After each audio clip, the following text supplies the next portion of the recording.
Welcome to Penrose Learning, where we make understanding easy.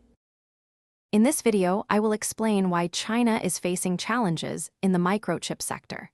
China's ambition to achieve self-sufficiency in advanced microchips is encountering significant obstacles. The nation heavily relies on foreign technology for critical manufacturing processes and high-end chip designs. This dependence creates vulnerabilities, especially with increasing global restrictions on technology transfer. Understanding these dynamics is key to grasping the current state of the microchip industry. One major factor is the implementation of stringent export controls by several countries. These controls specifically target advanced chip-making equipment, such as extreme ultraviolet lithography machines, which are essential for producing the most sophisticated microchips.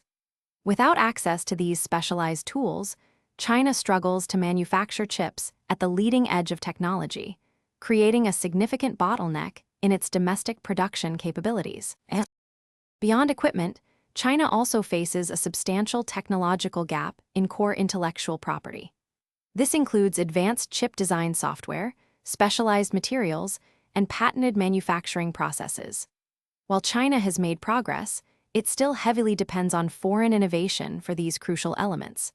Building a fully independent and competitive semiconductor ecosystem from the ground up is an incredibly complex and time-consuming endeavor, requiring massive investment and expertise. Even with substantial domestic investment, China encounters challenges like achieving consistent quality and high production yields for advanced chips. There's also a significant need for highly specialized talent across the entire semiconductor value chain.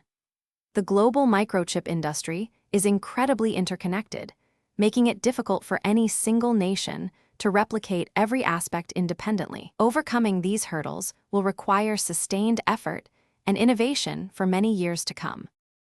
Thanks for watching. If this was helpful, leave a like and consider subscribing. See you next time.